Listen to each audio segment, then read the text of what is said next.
제가 전에도 한번 말씀을 드린 일이 있습니다만은, 제가 상담하다가 상대방에게 들은 얘기 가운데서 참 이 얘기처럼 저에게 큰 충격으로 남아있는 얘기가 없습니다. 제가 미국에 있을 때 유학생 어떤 출신의 부인과 상담을 하게 되었습니다. 부부 사이에 언쟁이 생겼는데 남편이 무심코 던졌던 그 한마디 때문에 부인의 모든 인생이 다 무너진 거예요. 그 정신적인 그 상처와 그 샤크 때문에 정신병원에 입원해야 할 정도로 상태가 악화되었습니다. 사실 남편은 나중에 제가 얘기를 들어보니까 그런 의도를 가지고 한 것은 아니었지만, 그러나 언쟁 가운데 신경이 날카로워지다 보니까 무심코 던졌던 한마디 말, 그 말이 이 자매의 모든 인생을 무너뜨린 것입니다. 한마디 말이 뭐냐면, 너 같은 거 필요 없어, 나가. 너 필요 없어, 나가. 순간적으로 이 자매님은요, 그래, 그동안 유학 와서 8년 당신이 공부하는 동안에 내가 식당에 나가서 접시 닦고 일하고 애 낳고 키우고 고생하고 취직해서 살만하니까 나 이제 필요 없단 말이지. 필요 없다고? 필요 없다. 이 한마디 말이 이 자매의 모든 인생을 다 산산조각으로 무너뜨리고 만 것입니다. 저는 인생의 최대의 저주의 선언이 있다면 그것은 더 이상 필요가 없다. 내 인생이 쓸모가 없다. 이것처럼 비극이 어디 있어? 인생의 최대의 축복이 있다면 나는 아직도 쓸모가 있는 인생이다. 나는 아직도 쓰임을 받을 수가 있다. 내 나머지 여생, 내가 무슨 일인가 소중하게 나는 쓰임을 받으면서 살아야 할 충분한 이유와 가치가 있다. 여러분, 이것처럼 소중한 축복의 고백이 어디 있을까요? 2000년 전 오늘 예수께서 메시아로, 그리고 하나님의 나라를 가지고 이 땅에 오시는 정신적인 왕으로 예루살렘 성에 입성하시던 그날, 예수님의 그 입성의 행진에서 저는 쓰임을 받았던 사람들의 이야기를 같이 나누고자 합니다. 왜냐하면 이것이 우리가 어떻게 남은 인생 쓰임을 받으면서 살 수가 있냐는 질문에 대한 대답을 제공하고 있기 때문에 그렇습니다. 후회 없이 쓰임을 받는 인생, 그 비밀은 무엇일까요? 어떻게 우리는 쓰임을 받을 수가 있을까요? 첫째는 나를 향하신, 우리를 향하신 하나님의 계획을 우리가 믿을 수 있어야 합니다. 그래야 쓰임을 받아요. 우리를 향하신 하나님의 계획이 있다. 그것을 믿을 수가 있어야 합니다. 자, 먼저 우리는 예수께서 예루살렘 성에 입성하시던 그날, 많은 사람들이 손에 종려 가지를 들고 나와서 예수님을 환영했습니다. 그래서 우리가 전통적으로 교회 역사 속에서 이 종려주의를 가리켜서 팜 선데이, 종려나무 가지를 들고 예수님을 환영했다 그래서 종려주의라고 부르지 않습니까? 그런데 예수님 환영을 받으면서 입성하시는 이 행진 가운데서 가장 소중하게 쓸모있게 쓰임을 받은 존재가 있었다면 사람이 아니에요. 누구였을까요? 나귀 새끼입니다. 나귀 새끼. 네. 본문에는 나귀와 나귀 새끼 두 마리로 되어 있어요. 잘 보시면요. 나귀 또 한 마리가 있었습니다. 그러니까 이건 나귀 새끼의 애비던가 엄마던가 둘 중에 하나겠죠.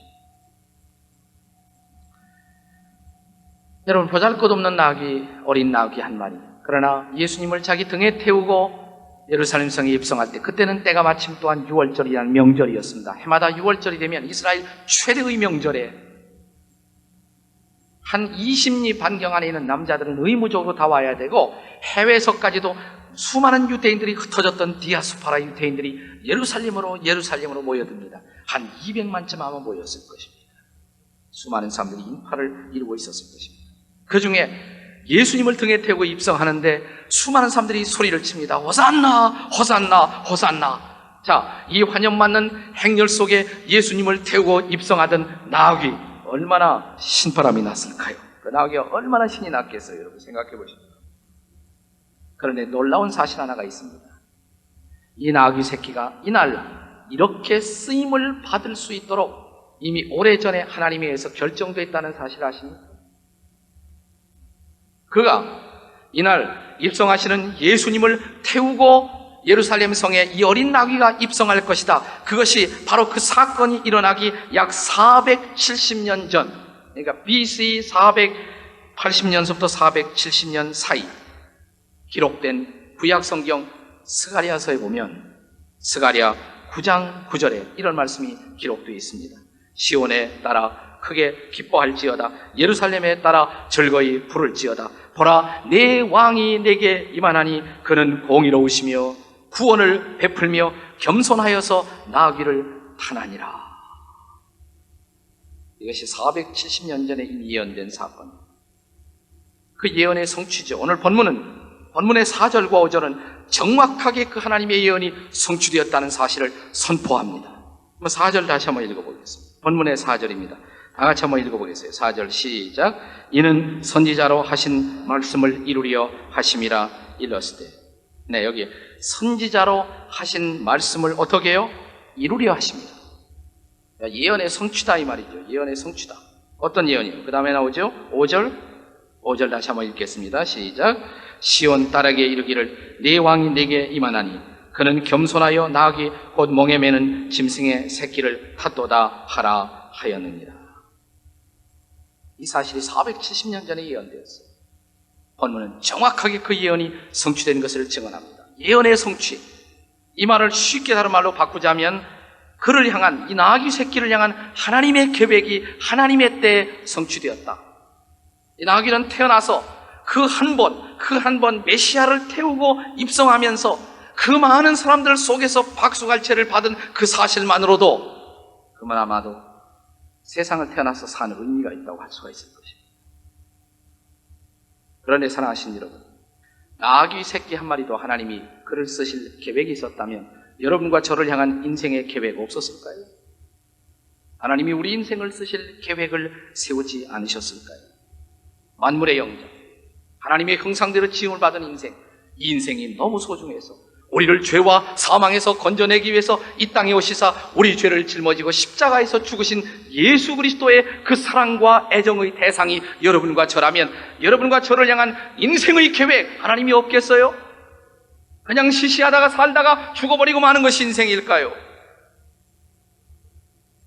미국의 윌리엄 말스턴이라는 심리학자가 있는데요, 이 심리학자가 약 1000명의 사람들을 무작위로 뽑아갖고 표본을 수집해갖고 설베이를 했습니다. 설문을 조사했습니다.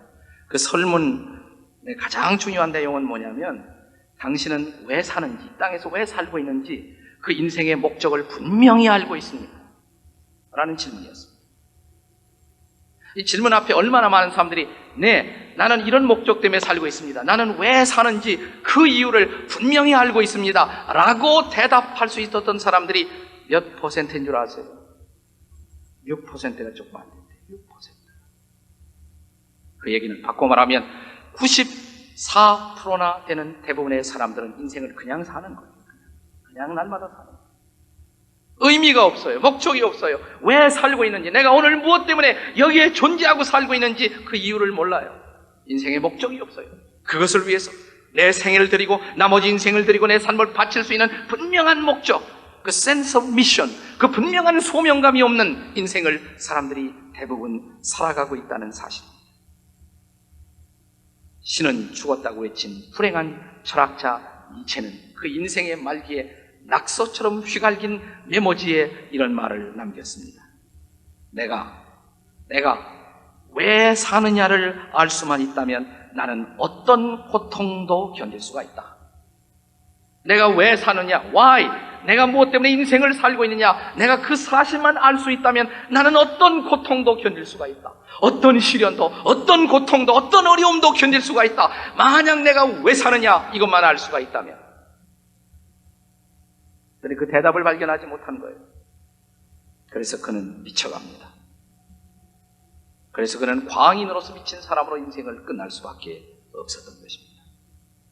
사랑하신 여러분, 그것이 여러분의 방황의 또한 모습은 아닌지 모르겠습니다.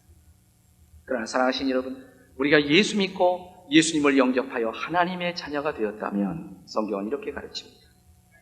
하나님의 백성 한 사람 한 사람을 하나님이 너무나 소중하게 쓰실 놀라운 계획을 가지고 있다. 성경은 이렇게 가르칩니다. 믿으십니까? 우리 한 사람 한 사람을 놀랍게 쓰시고자 하는 계획을 갖고 계시다. 바울은 이렇게 기록했습니다.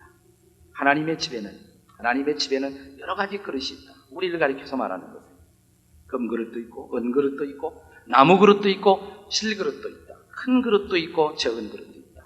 이 모든 그릇은 저마다 나름대로의 용도가 있고 귀하게 쓰임을 받으리라고 말씀하십니다. 두 가지 경우만 제외하고 더러운 그릇, 준비되지 못한 그릇, 그것만 빼놓고 모든 그릇은 쓰임을 받을 수가 있다. 여러분, 큰 그릇만 쓰임 받는 거 아니에요. 유명한 사람, 대단한 사람만 쓰임을 받는 것이 아닙니다. 평범한 사람도 아주 소중하게 쓰임을 받을 수가 있습니다.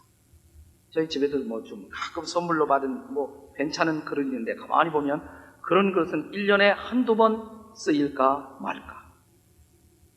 그런데 정말 소중하게 쓰임을 받는 것은 평범한 그릇이에요. 평범한 그릇. 자, 주일날마다 우리 교회에도 상당한 컵들이 있을 것입니다. 그러나 그 중에서 가장 소중하게 매주일 4번 이상 쓰임을 받는 컵. 얼마나 평범한 그릇이에요. 얼마나 평범한 그릇이에요. 그러나 이게 소중한 거죠. 소위 유명한 사람, 잘난 사람, 대단한 사람들만 쓰임을 받는 것이 아닙니다. 우리는 하나님의 심부름을 하는 사람, 이 땅에서도 왕의 심부름을 하는 사람, 그래서 외국에 나가 있는 사람들을 우리가 대사라고 그러죠. 대사. 하나님 나라에도 대사가 있습니다. 그러나 하나님의 나라에서는 대사만 쓰임을 받는 것이 아닙니다. 하나님의 나라에서는 소사도 소중합니다.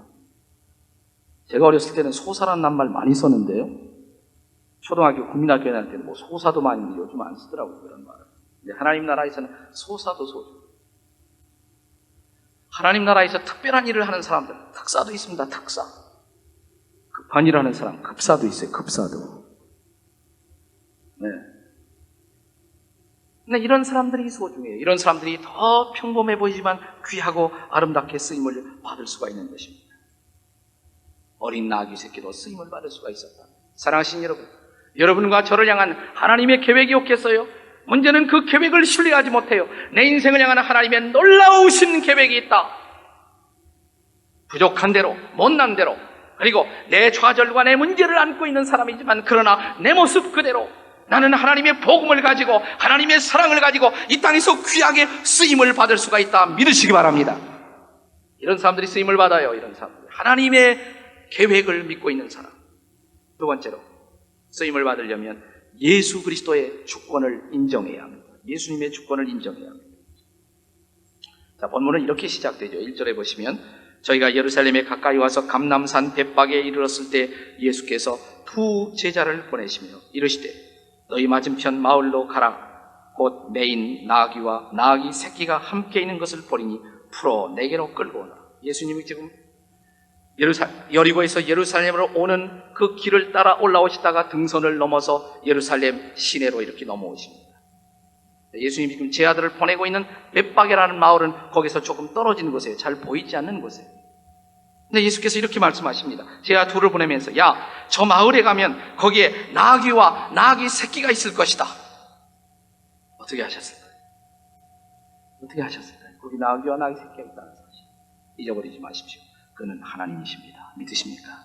전지하신 하나님, 그리고 전능하신 하나님, 저기 어디선가 주인에 의해서 쓰임을 받기를 기다리고 있는 나귀와 나귀 새끼의 존재를 예리하게 포착하신 그 주님, 제 아들을 그리로 보내십니다. 그래서 그것을 끌고 내게로 오너라. 3절, 만일 누가 무슨 말을 하거든 그 왜 끌고 오느냐 묻거든 이렇게 말하라. 주가 쓰시겠다 하라. 다 같이 주가 쓰시겠다 하라. 주가 쓰시겠다 하라. 우리 본문에 나오지 않지만 여러분, 이 예루살렘 예수님의 입성의 사건이 얼마나 중요한지 이것은 마태복음에만 기록된 것이 아니라 마가복음에도 누가복음에도 요한복음에도 사복음서마다 다 기록이 되어 있습니다. 그런데 누가복음에 보면 누가복음 19장에는 예수님의 제자들이 가서 끌고 올려오니까 나귀 임자들이 대답을 합니다. 왜 끌고 가느냐 나귀 임자가. 나귀도 주인이 있잖아요. 그런데 이 제자들이 이렇게 말씀하십니다. 주가 쓰시겠다고 하십니다. 반응이 어땠을까요? 뭐 주인! 내가 주인인데 말이야, 내가 주인인데. 아니 당신보다 더 높은 주인 메사야, 오늘 예루살렘에 입성하시는 그분, 하나님이 보내신 그분, 주가 쓰시겠다고 하십니다. 근데 누가복음에 보면 그것을 허락해요, 이 주인들. 아마도 이 주인들은 메시아 신앙을 가지고 있었던 사람들이었을 것입니다. 메시아 신앙. 메시아가 오실 것을 기다리며 메시아를 믿고 있었던 사람들은 그날 예수께서 예루살렘에 입성하신다, 그 뉴스는 맞아, 저분은 어쩌면 메시아일지도 몰라. 메시아라면 구약 성경이 예언하는 그대로 하나님의 아들, 하나님의 아들. 만유를 창조하시고 만물을 창조하시고 지배하시는 하나님, 하나님의 아들이라면 그분은 정말 주인이시지 않습니까? 주가 쓰시겠다고 하라. 주가 쓰시겠다고 하라. 여러분, 사람들이 왜 하나님에 의해서 쓰임을 받지 못할까요? 그 이유는 하나님께 드리지 않기 때문에 그래요. 드리지 않은데 어떻게 쓰실 수가 있어요? 드려야 나를 쓰시지 않습니까? 내 삶을, 그리고 내 시간을, 그리고 내 존재를, 내 물질을, 그리고 내 지성을, 내 생각을, 내 아이디어를 주께 드릴 때 주께서 나를 붙잡고 나를 사용할 수가 있지 않겠습니까? 나귀가 만약 저항했다고 가정해 보세요. 어떻게 쓰실 수가 있어요? 어떻게 주님이 타고 갈 수가 있습니까? 나귀가 고집이 세요. 나귀. 일반적으로 나귀가, 그래서 나귀 동물의 얘기 가운데는 고집 센 얘기가 많지 않습니다. 나귀 가운데도 아마 고집 센 나귀가 많을 것입니다. 그래서 예수님이 여기서 특별히 타신 나귀는 나귀 새끼입니다. 새끼. 새끼이기 때문에 아마 순전성, 순수함을 가지고 있었을지 모르죠. 이 사람도 자꾸만 늙으면 고집이 세져요. 이상하게. 다 그런 것은 아닙니다. 어떤 사람은 늙을수록, 인생의 황혼이 될수록 더 순수한 마음을 가진 사람도 없지 않아 있습니다. 어쨌든 나귀가 자신을 드렸을 때 주께서 비로소 이 나귀를 쓰시고 사용할 수가 있었습니다. 그러나 주님이 쓰시기 위해서 이 나귀 주인들에 의해서 인정돼야 할 중요한 사실은 이겁니다. 진짜 주인은, 나귀의 진짜 주인은 우리가 아니라 주님이 주님이시다. 예수가 주님이시다. 믿으십니까? 기독교인의 신앙 고백의 가장 중요한 핵심, 이것을 수용하지 않고는, 이것을 고백하기 없이는 아무도 그리스도인이라고 고백될 수 없는 중요한 고백, 그것은 예수가 주님이십니다. Jesus is Lord. 예수가 주님이십니다. 믿으시기 바랍니다. 예수가 주님이시다. 예수가 주님이시다. 이 나귀의 사건뿐만 아니라 같은 예수님의 마지막 이 지상에서의 한 주간, 소위 고난주간, 6월절을 전후한 고난주간의 사건 가운데 이런 에피소드도 있어요. 마가복음 14장에 보시면, 자, 6월절 명절인데 명절 되면 사람들이 파티를 하거든요. 제자들이 예수님 앞에 나와서 이렇게 묻습니다. 선생님, 우리도 잔치해야 되지 않겠습니까? 6월절 식사를 먹어야 할 텐데 선생님, 우리는 어디 가서 먹습니까? 그러니까 피상적으로 예수와 그 제자들은 아주 가난한 사람들이었습니다. 그러니까 어디 갈 데가 없어요. 그때 예수께서 이렇게 말씀하십니다. 아주 재미있는 사건인데요. 또 제자 둘을 보내면서, 그래, 그럼 밖에 나가라. 저 거리로 쭉 내려가라. 왼쪽으로 오른쪽으로 계속 가라. 너희들이 여자 하나가 물동이를 이고 가는 것을 만나게 될 것이다. 성경에 나와요. 본 일 있어요? 따라가라. 계속 따라가라. 그리고 어떤 집으로 들어가던 그 집에 들어가서 이렇게 말하라. 우리가 이 집을 쓰겠소. 6월절 파티를 위해서, 만찬을 위해서 쓰겠소라고 말하라.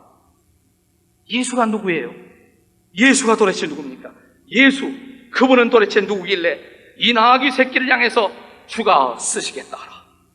그리고 멀쩡하게 그 집 주인인데 그 집에 들어가서 이렇게 말합니다. 이 집을 쓰시겠다. 그분은 누구입니까? 그분은 단순한 성자가 아니에요.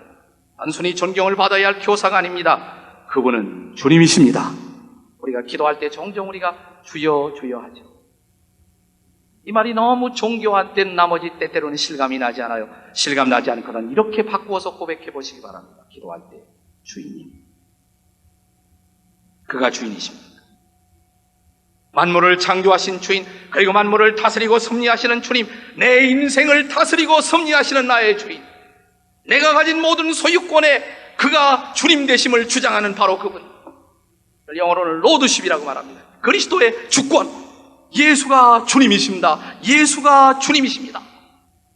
왜 우리가 주님 앞에 드리지 못해요? 드리지 못해요? 그 이유가 어디 있습니까? 내 것이라고 생각합니다. 내 시간, 내 재산, 내 청춘, 내 인생, 내 육체, 내 것이라고 생각합니다. 주님은 어떻게 말씀하실까? 아니야. 너는 내 거야. 믿으십니까, 여러분? 내가 너를 창조하였으니, 내가 많은 사람들 가운데서 너를 구속하였으니, 값을 치르고 너를 샀으니, 그리고 많은 사람 가운데서 너를 지명하여 불렀나니, 뭐라고 말씀하십니까? 너는 내 것이라, 너는 내 것이라 믿으십니까? 우리가 누구 거예요? 주님 거 아니에요? 그러나 정말 주님 것이라고 생각하고 주님 앞에 드리고 있습니까? 마리아 그렇게 고백할지 모르지만 아직까지도 소유권을 주님 앞에 양도하지 못한 사람들을 위해서 주께서는 어느 날 이런 얘기를 하십니다. 어리석은 부자의 비유. 농사지어서 부자가 된 사람, 그의 가을 소출이 풍성한 것을 내다보고 곡간을 넓힙니다. 개조 작업을 착수했습니다. 곡간마다 곡식을 가득히 쌓아놓았습니다.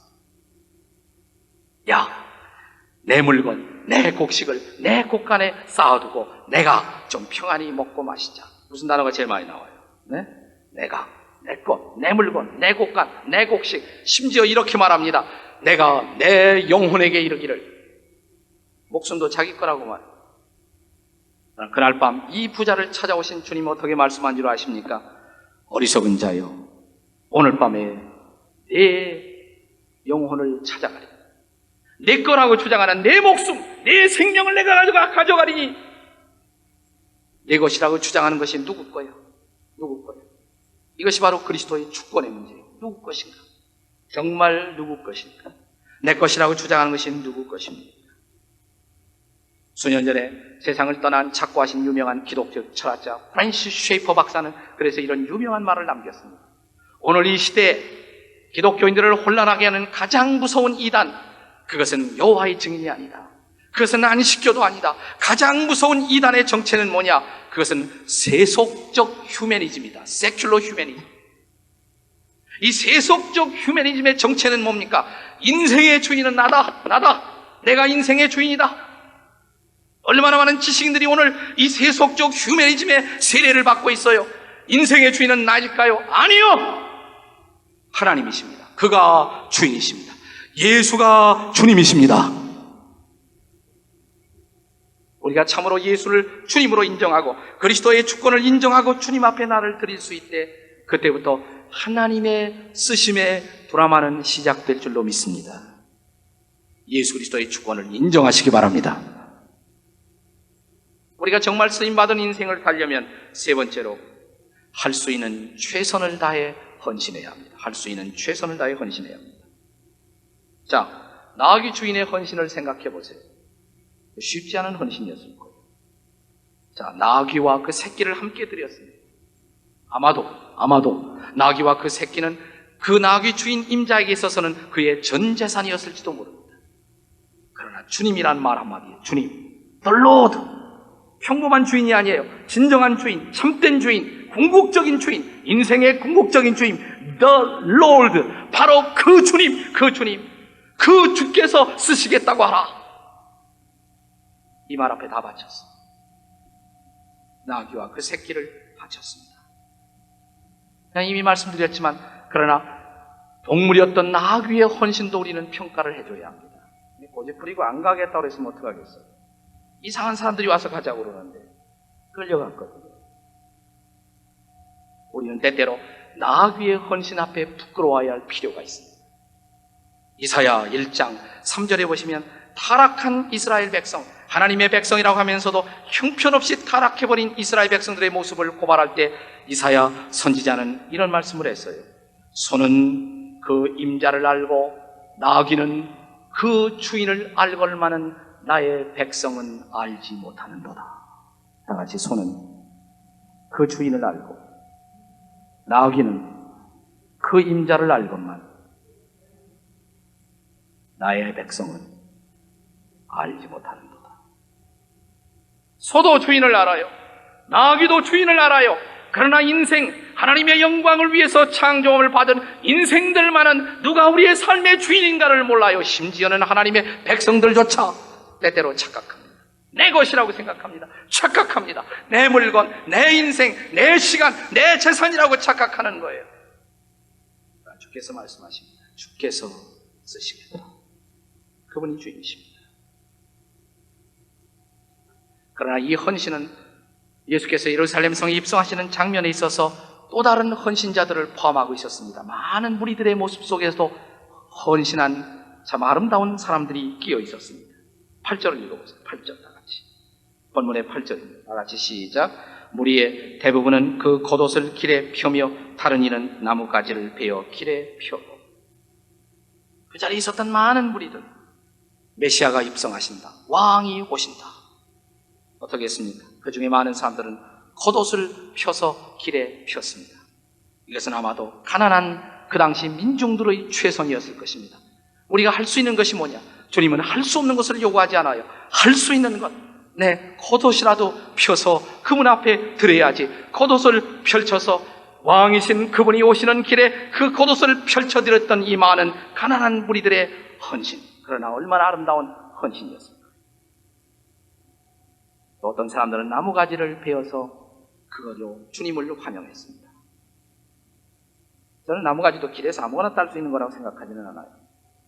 그 당시 그 여리고, 저 아래는 여리고라는 도시는 소위 팜시티, 종려나무 도시였습니다. 근데 예루살렘은 높은 지대에 있고 종려나무가 별로 자라나질 않아요. 예루살렘의 부자들은 저 아래 여리고 도성에서 때때로 이 종려나무 가지를 가지고 와서 장사를 했다고 성경에 기록되어 있습니다. 그런 장면이 있어요, 문서에. 아마도 이 종려나무 가지를 가지고 그 주님을 환영하기 위해서 특별히 그들은 희생을 했을지도 모릅니다. 그들이 할 수 있는 최선, 그들이 할 수 있는 것으로 그들은 주님을 환영하기를 원했습니다. 사랑하시는 여러분, 우리 마태복음에 나오지 않지만 똑같은 사건을 기록하고 있는 마가복음에 보면 마가복음 11장에 예수께서 예루살렘 성에 입성하시는 사건이 나오고요, 그 다음에 12장에 보시면 드디어 예수께서 예루살렘 성에 들어오셨어요. 먼저 성전으로 가십니다. 근데 성전에 들어오시다가 갑자기 예수님은 성전 입구에서 발걸음을 멈추십니다. 우리 교회도 그렇게 하지만은 그 당시 예루살렘 성전에도 헌금 시간이 따로 있는 것이 아니라 연복회가 저 앞에 있었습니다. 사람들이 들어가면서 연복에 헌금을 넣고 있었어요. 한 여인이, 한 남루한 옷차림을 한 과부 여인 한 사람이 헌금을 넣고 있었습니다. 예수님은 갑자기 그 자리에 발걸음을 멈추십니다. 2렙돈을, 한 꼬틀한트를 바쳤던 가난한 과부의 헌신을 주님은 주목하셨습니다. 그것이 무엇인가를 알고 있었어요. 성경은 이렇게 기록합니다. 구차한 중에서 저 여인이 바쳤던 2렙돈, 그것은 그녀의 생활비 전부였다. 전체였어요. 전체. 그 전체를 드리는 그 헌신을 감동적으로 바라보고 주목하고 있었던 그 주님, 그분은 우리의 헌신을 아십니다. 이들의 헌신, 예루살렘 성에 입성하시는 그 장면에 있어서 이 귀한 헌신을 기억하고 성경에 기록하셨던 우리 주님, 오늘 이 시대에 저와 여러분이 쓰임을 받는 인생을 살기 위해서 오늘 우리는 우리의 최선을 주님 앞에 드릴 수가 있을까요? 오늘 우리는 새로운 성전에 입당했습니다. 저는 우리 이 성전이 앞으로 오고 오는 세월 하나님 앞에 여기서 우리를 머물게 하는 그 기간 동안 하나님의 위대한 역사를 이루는 귀한 성전으로 쓰임받기를 소망합니다. 저희가 처음에 와서 이렇게 생각을 했어요. 야, 교실 많다. 이거 다 뭐하지? 그랬어요. 교육 부서를 다 나누다 보니까 문제가 생겼습니다. 모자라요, 벌써. 모자라대요. 부서끼리 싸워요, 부서끼리. 제가 이 교실 나누는 작업을 같이 하면서 마음속에 느낀 것 하나는, 우리 교실 공간 하나도 쓰임받을 수 없는 공간이 없더라고요. 다 필요해요. 여러분도 필요합니다. 하나님 보시고. 우리도 필요합니다. 쓰임을 받을 수가 있습니다. 그러나 드려야 쓰임을 받죠. 우리가 온전히 헌신할 때 주님께서 우리를 쓰실 것입니다. 왜 헌신하지 못해요?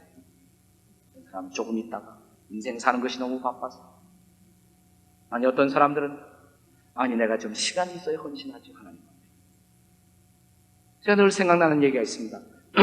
저 유명한 D.L. 무디 목사님이 자기 동네에서 자주 만나는 젊은이에게 전도를 했습니다. 예수 믿으라고.